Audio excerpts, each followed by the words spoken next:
춘생추살. 5. 세계 정세는 어떻게 변해왔나. 우리나라는 바둑판. 상제님께서 세계 정세를 우리나라 대한민국이라는 바둑판을 바탕으로 해서 잡아 돌리셨다. 왜 우리나라가 바둑판인가? 바둑판을 살펴보면 가로도 19줄이고 세로도 19줄이다. 이 가로 19줄과 세로 19줄을 보태면 38줄이 된다.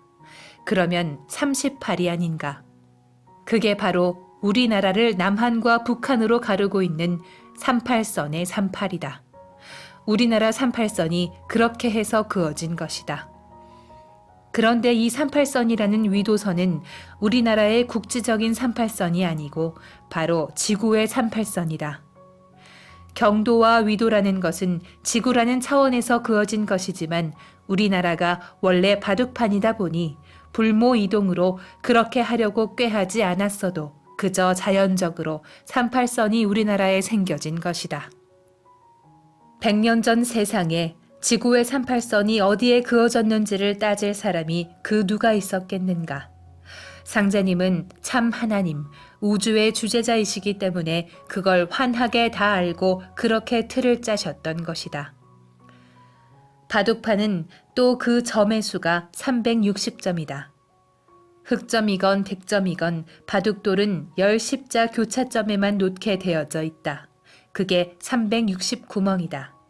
원래는 361구멍인데 하나는 1000원이라 하여 군왕의 자리가 되기 때문에 쓰지를 않고 369멍이 된다. 그러면 우리나라가 어떻게 생겼기에 369멍이 있느냐고 되물을 수 있다.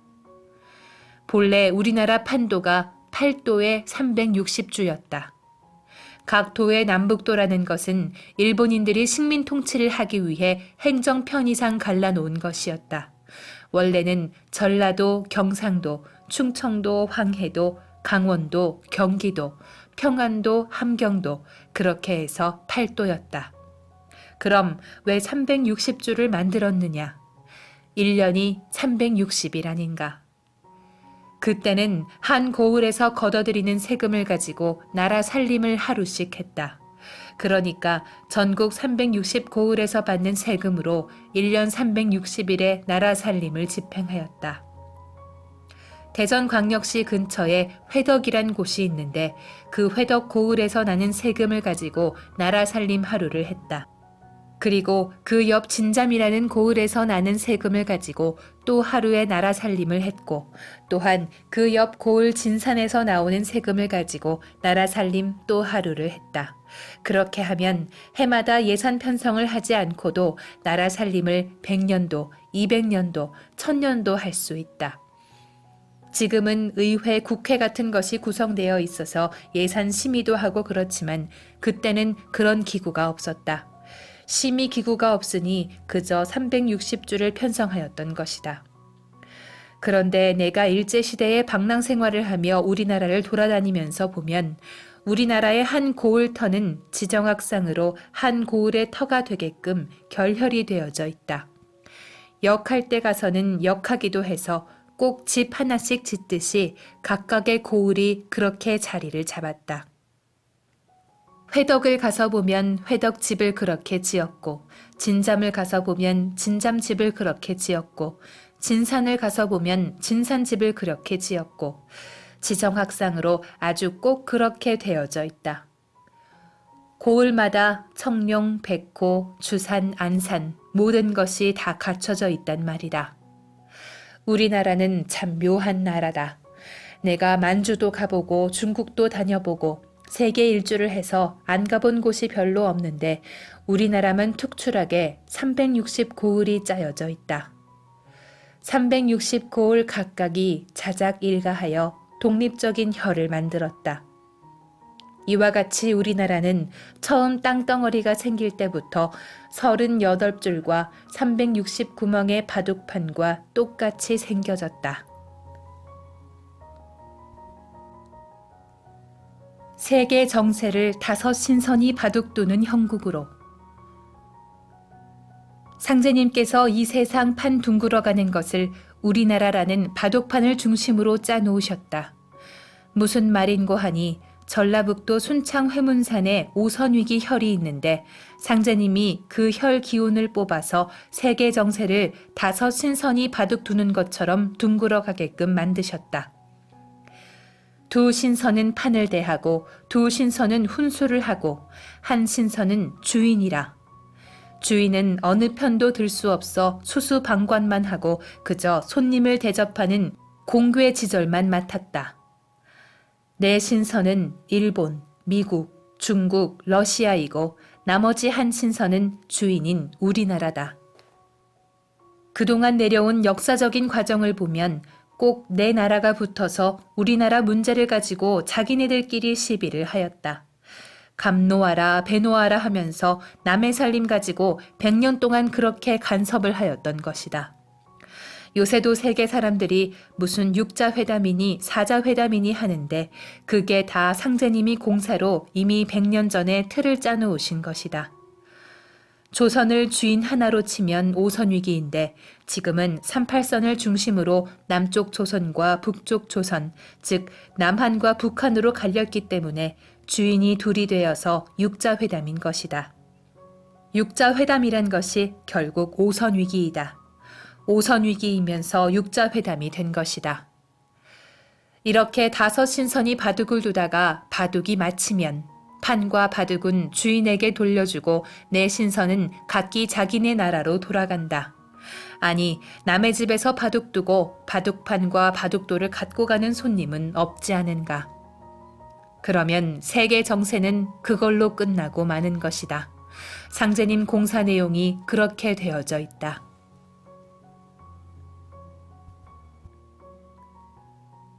애기판, 총각판, 상씨름판으로 펼쳐진다.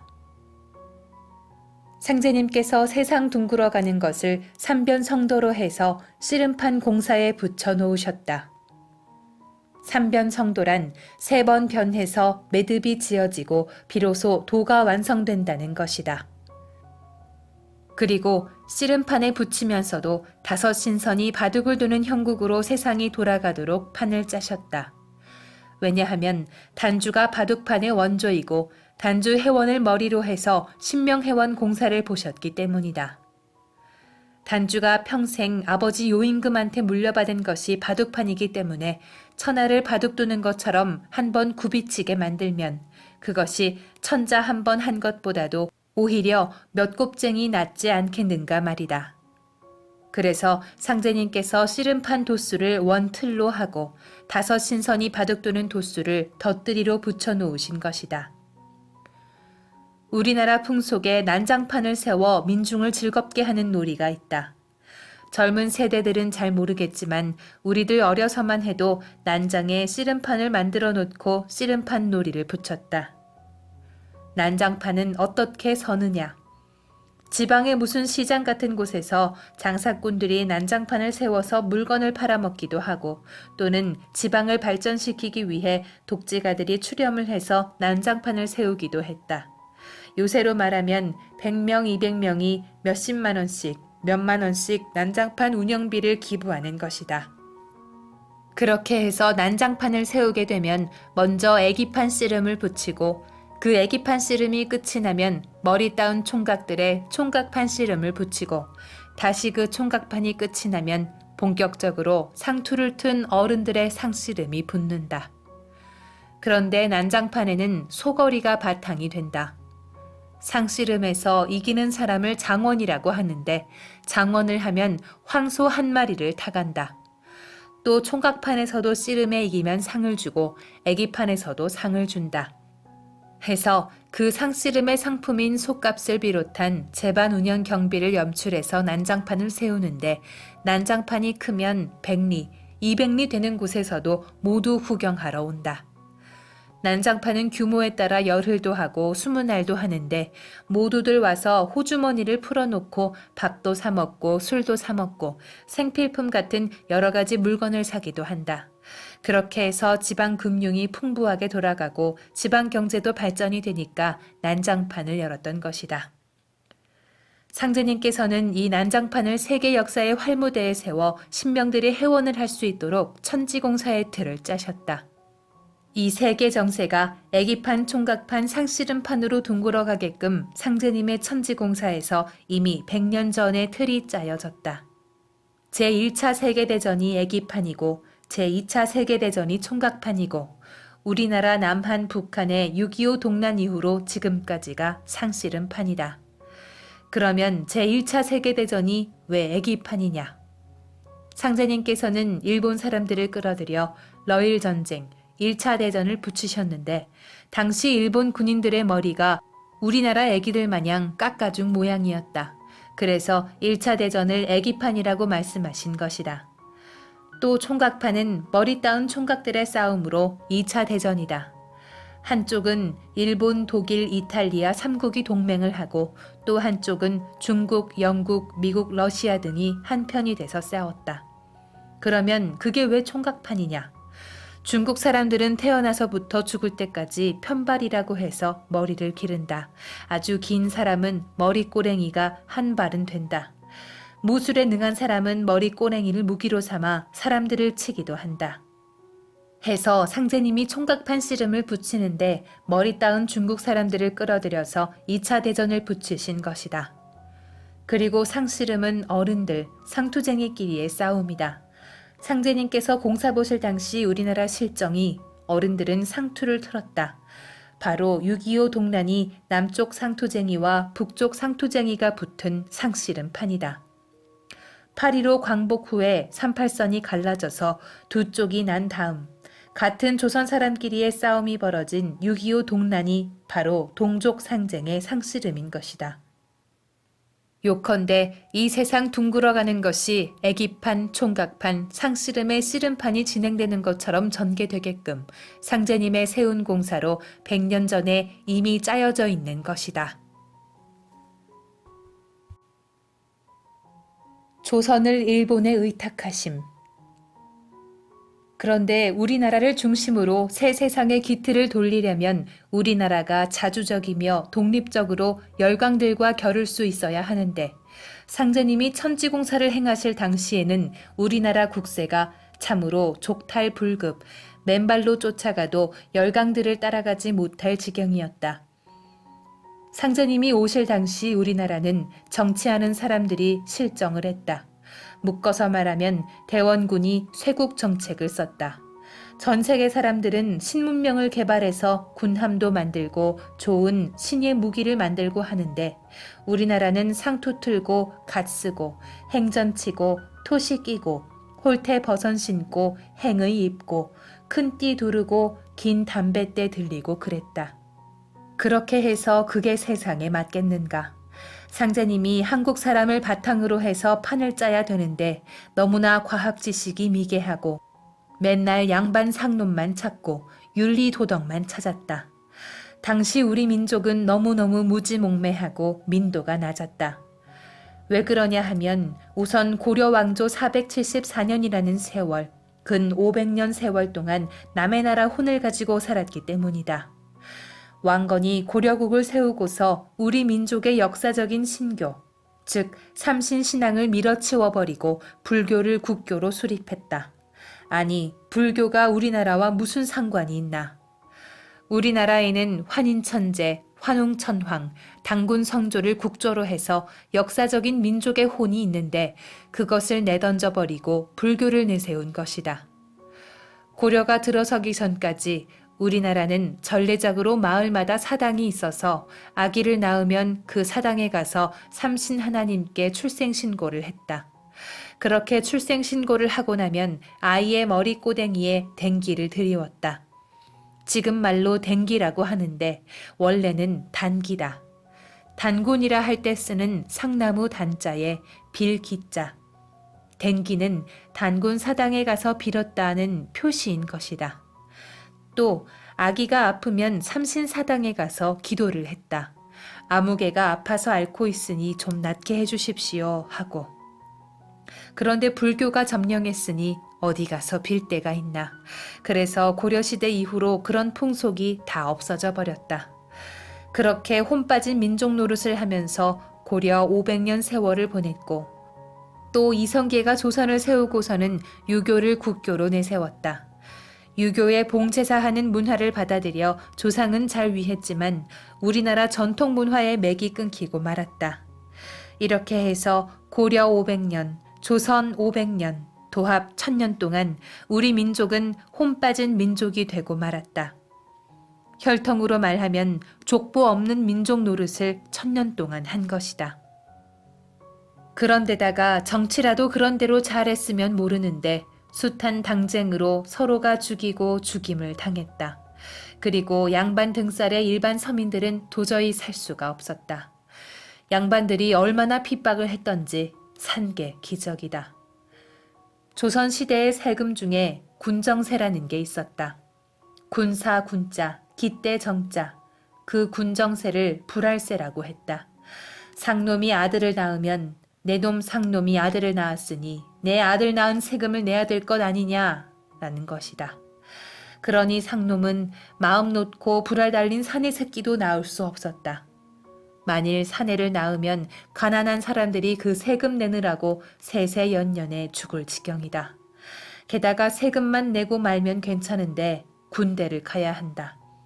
상놈은 사내를 낳으면 세금도 내고 군대도 가야 하고 양반은 양반인지라 사내를 낳아도 세금도 안 내고 군대도 안 갔다. 참 불공평하다. 정치를 그렇게 고약하게 했다. 그래도 나라 제도가 그렇게 됐는데 어떻게 할 도리가 있나.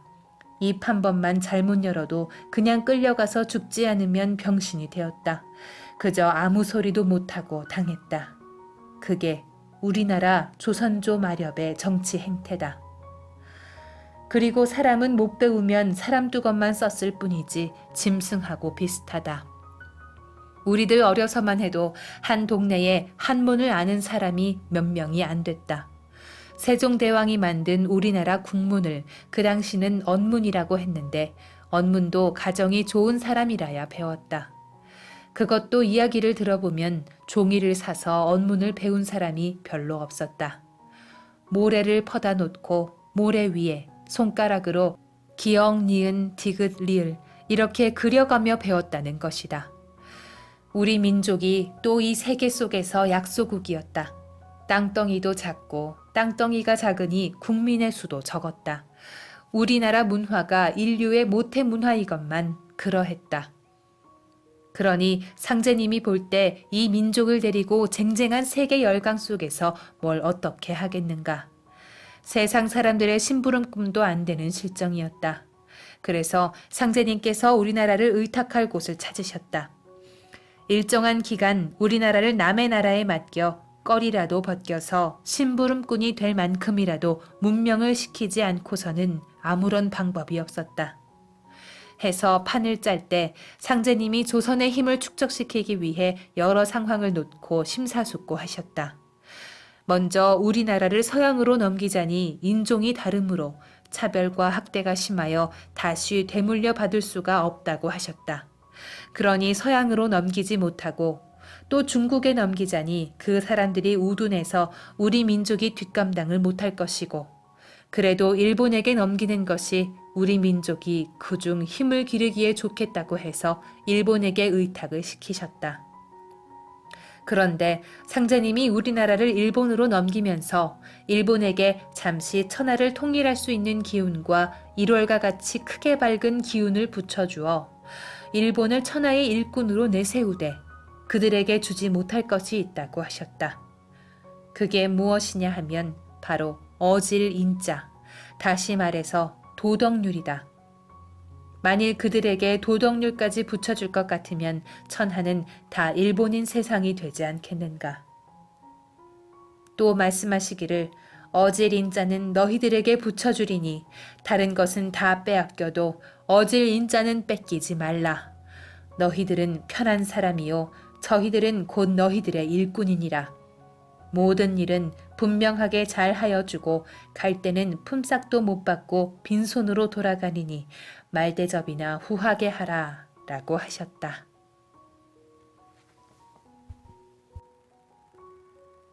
애기판 씨름은 제1차 세계대전.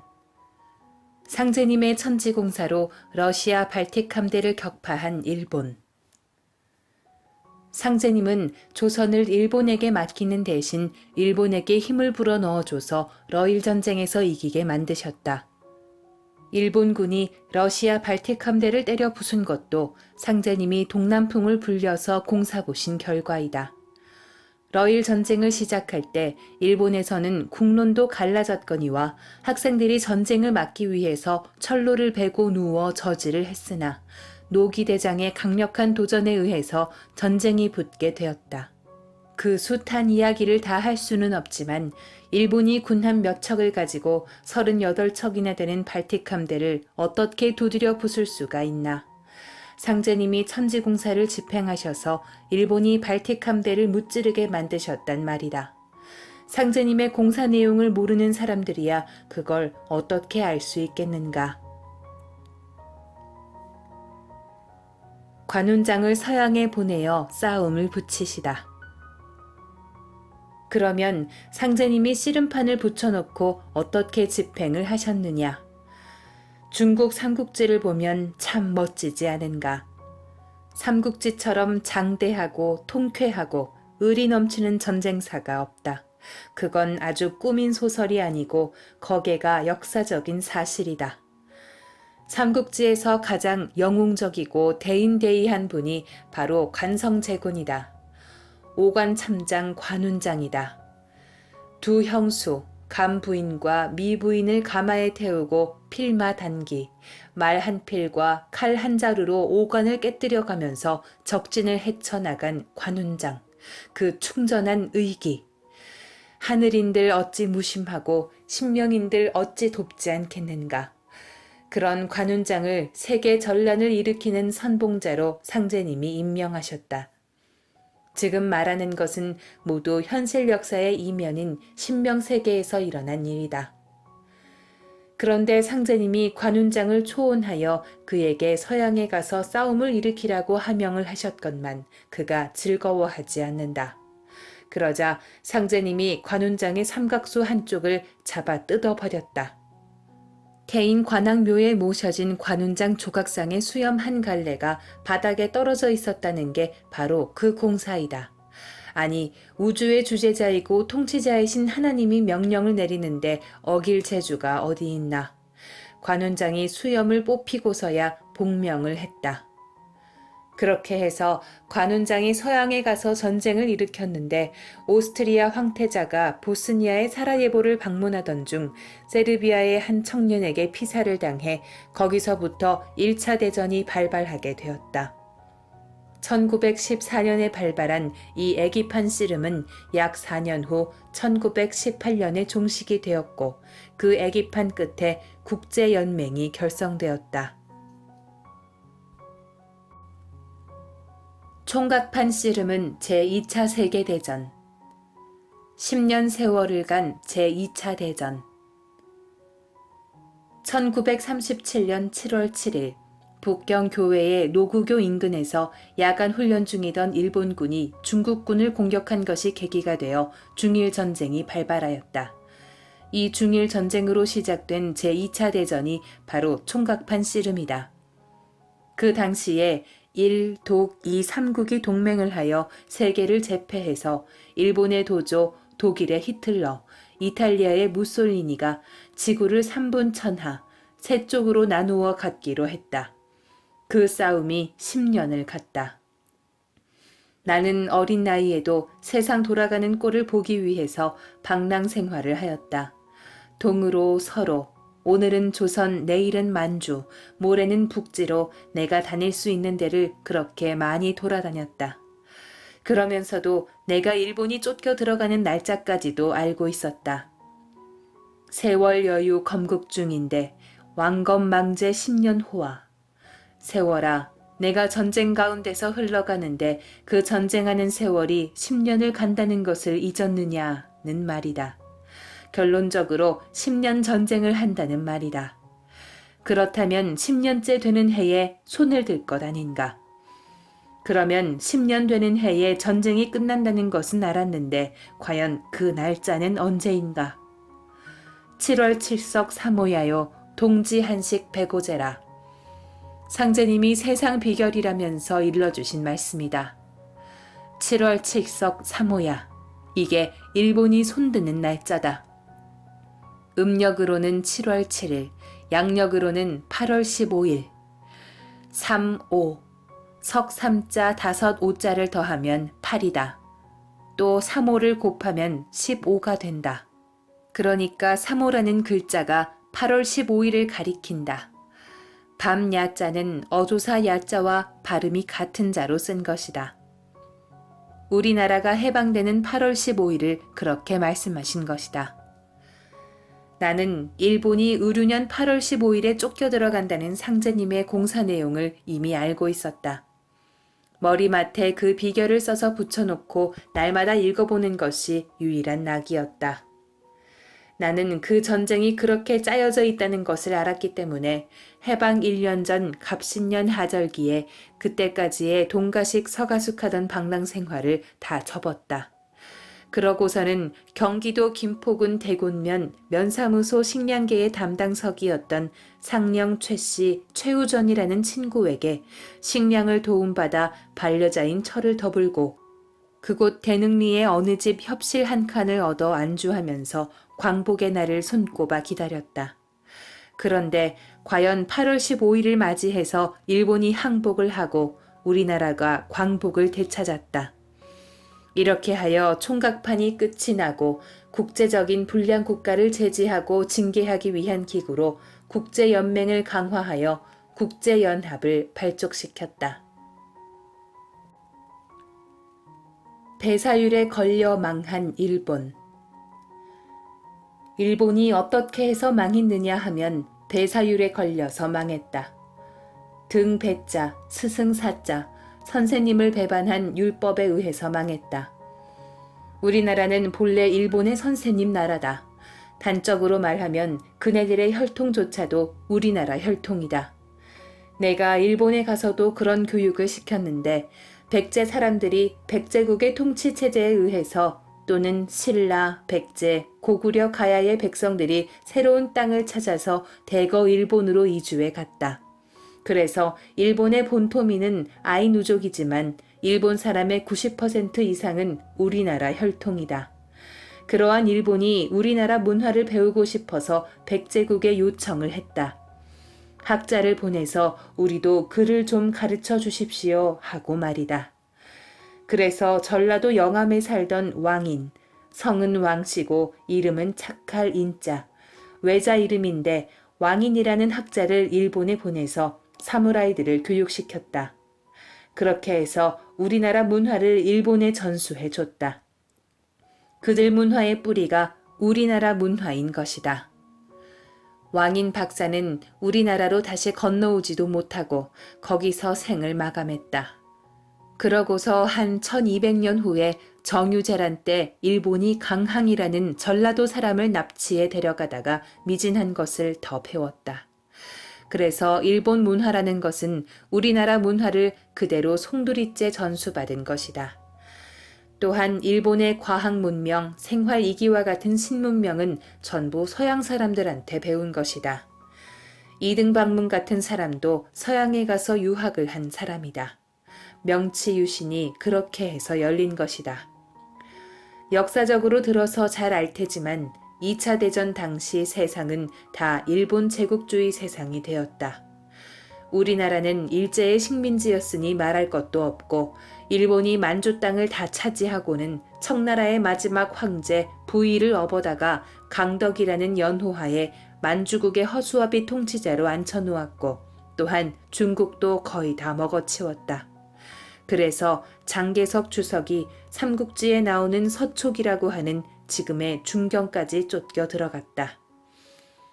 일본이 또한 대만도 1984년 청일전쟁 후부터 점령하고 있었고 그리고 대동아 공영권이라는 슬로건 아래 인도차이나, 태국, 홍콩, 말레이시아, 싱가포르, 미얀마, 필리핀 등도 다 함락시켰고 남양군도의 한 1000개 되는 섬도 다 먹어치웠다.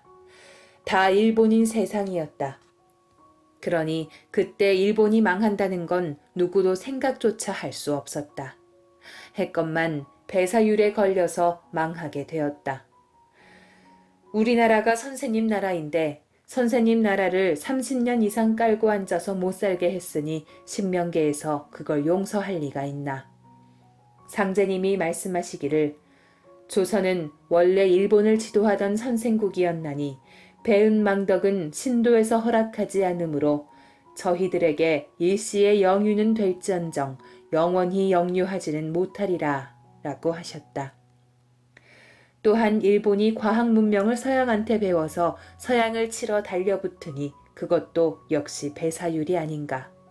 상제님이 일본 사람이 미국과 싸우는 것은 배사율을 범하는 것이므로 장광 80리가 불바다가 되어 참혹히 망하리라 라고 하신 것과 같이 일본이 하는 짓이 너무 불의해서 신명들이 일본 족속은 그냥 둘 수가 없다 하고 배사율의 율법에 의해 나가사키와 히로시마에 원자탄 세례를 퍼부었다. 불의한 행위에 신명계의 심판을 받은 것이다.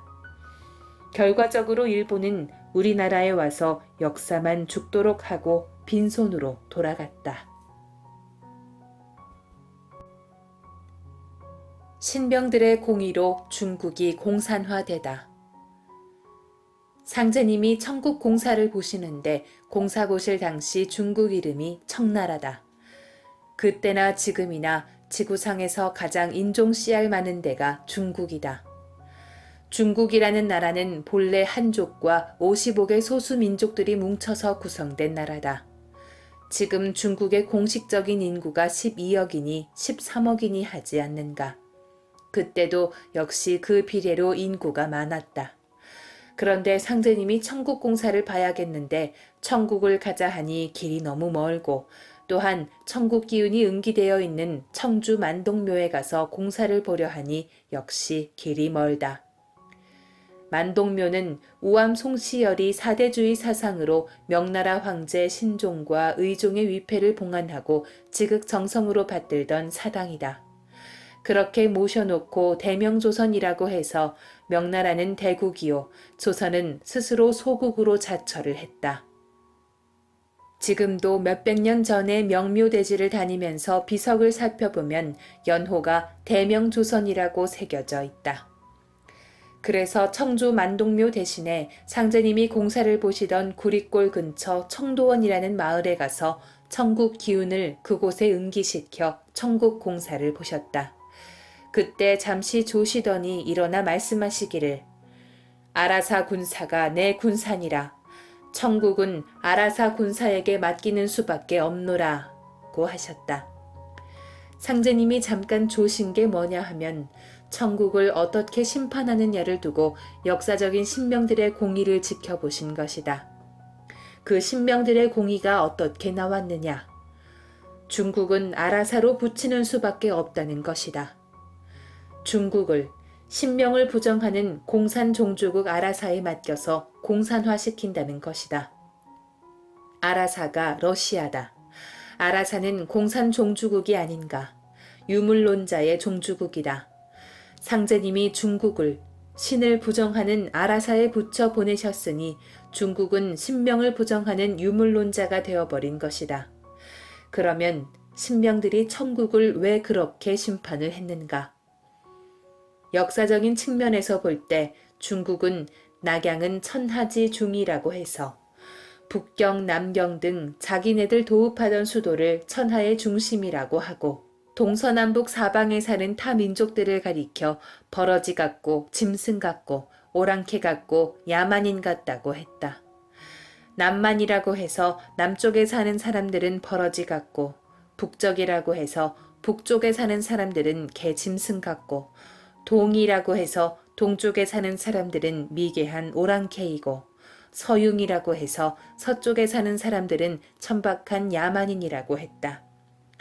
중국권 외의 각색 인종들은 물건으로 말하면 미완성품이고 자기네들 족속만이 완성품이라는 말이다. 이렇게 여러 천년 동안 타민족을 멸시하고 학대하고 죄악시하고 인간 이하 취급을 했다. 또 그들은 문명의 창시자인 테오보키 씨도 사람 취급을 안 했다.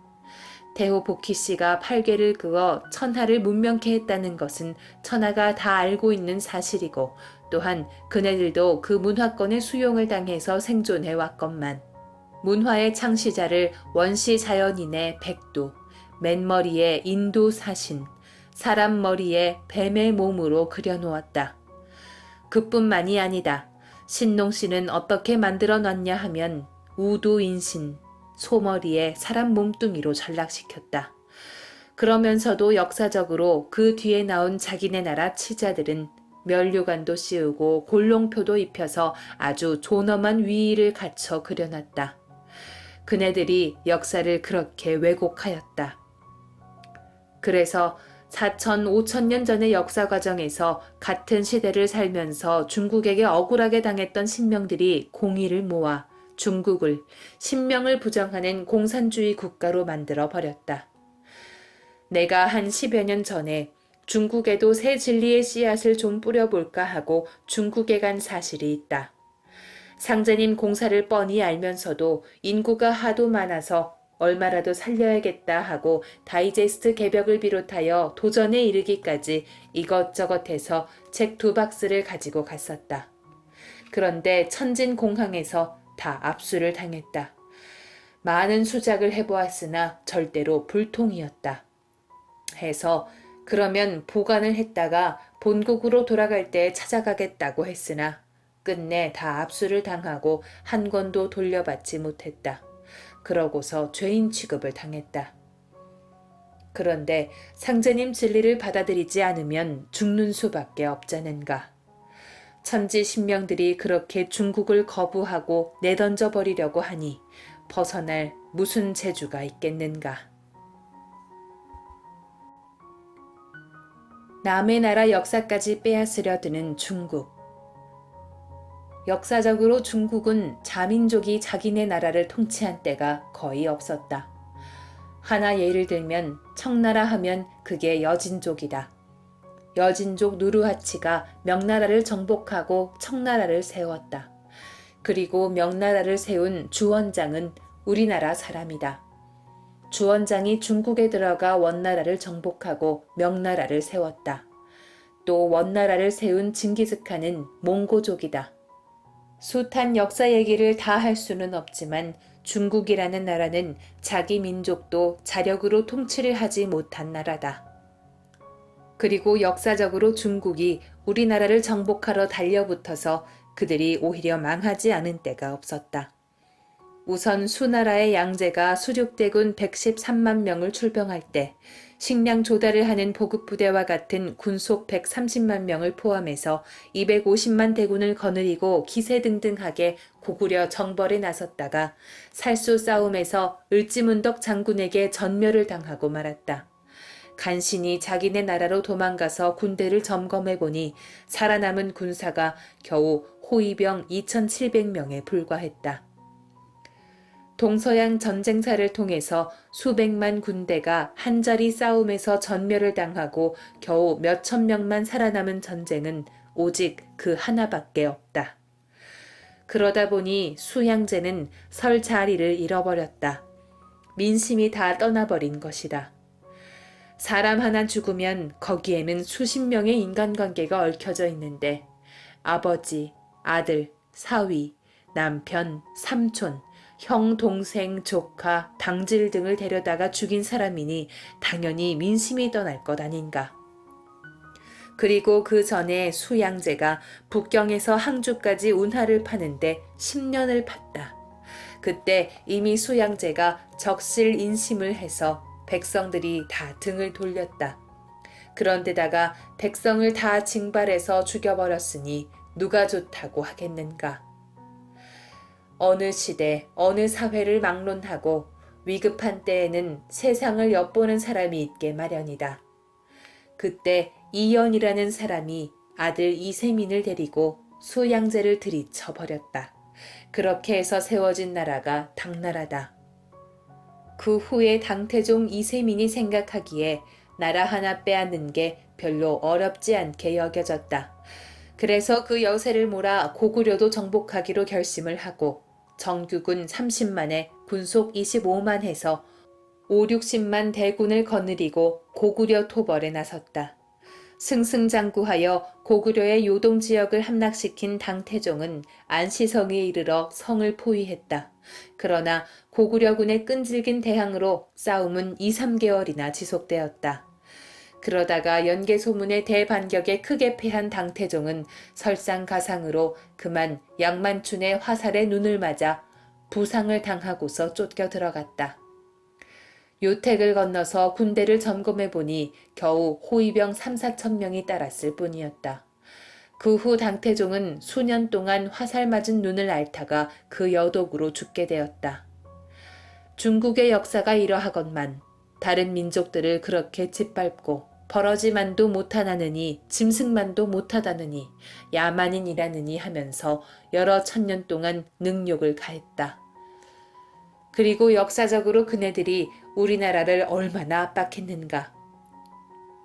우리나라를 침략한 것은 말할 것도 없거니와 중국 사신 하나 맞으려면 은혜를 맞는 문이다 해서 영은문에 나가서 맞이하고 그네들의 필요에 따라 미녀도 바치고 그네들이 요구하는 물건이면 무엇이고 다 바치다 못해 심지어 황세견이라는 맛 좋은 담배까지도 다 바쳤다.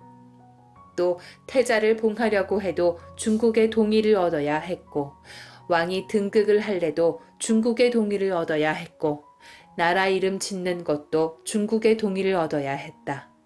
그 얼마나 남의 민족에게 부당한 처사인가. 그리고 오늘날에 이르러 동북공정이라는 미명하에 우리나라 고조선 고구려 역사를 전부 다 자기네 부속품으로 만들기 위해서 2002년부터 5년간에 걸쳐 200억 위안, 약 2조 5천억 원을 쏟아부었다고 한다.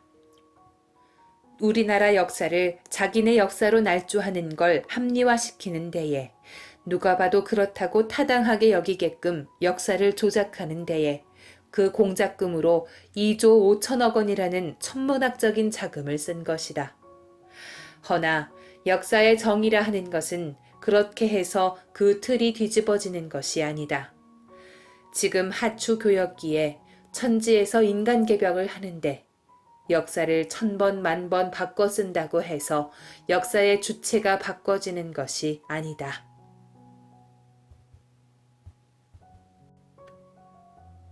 상씨름은 상투쟁이끼리의 대결. 상투쟁이끼리 싸운 지 50여 년. 2차 대전이 끝나고 우리나라가 연합군에 의해 8.15 해방을 맞이하고 그 후 군정 3년을 거쳐서 남쪽 조선, 남조선의 반쪽 나라가 세워졌다. 그리고 몇 년 후인 경인년 1950년에 상투쟁이끼리의 싸움 6.25 동란이 터졌다.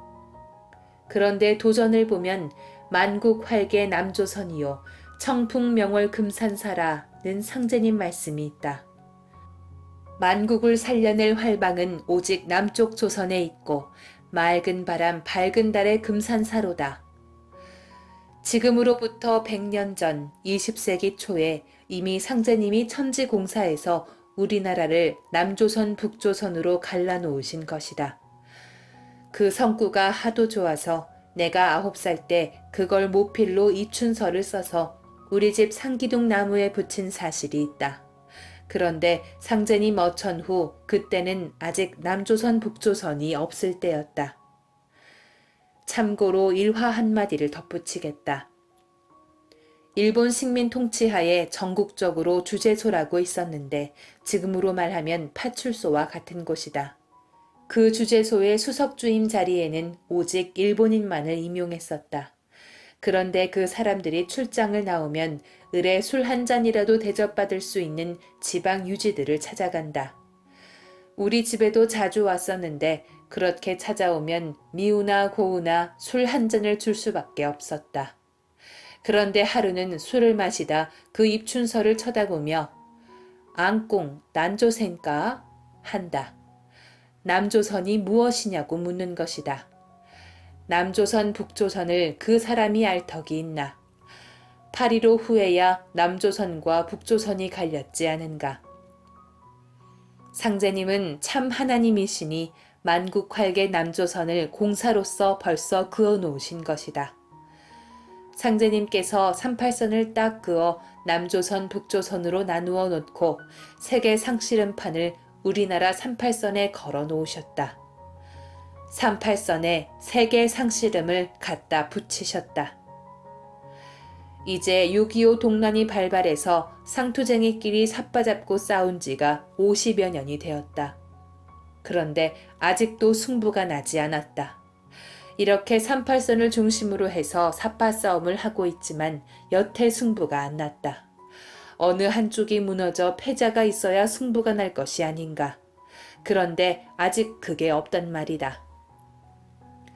김정일이 군비를 증강하고 전쟁 준비를 하는 것은 러시아하고 싸우려는 것도 아니고 중국하고 싸우려는 것도 아니고 또 일본을 먹으려고 하는 것도 아니다. 다만 남쪽 나라 대한민국을 무력 통일을 하겠다는 것이다. 이건 자타가 다 공인하는 것이다. 6.25 동란은 아직 끝난 게 아니다. 정전, 머무를 정자, 싸움 전자.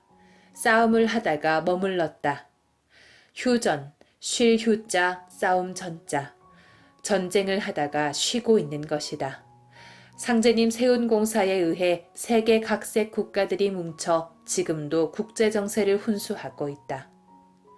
그런데 도전을 보면 상제님이 공사 보시면서 상씨름이 넘어간다 하고 소리치신 구절이 있다.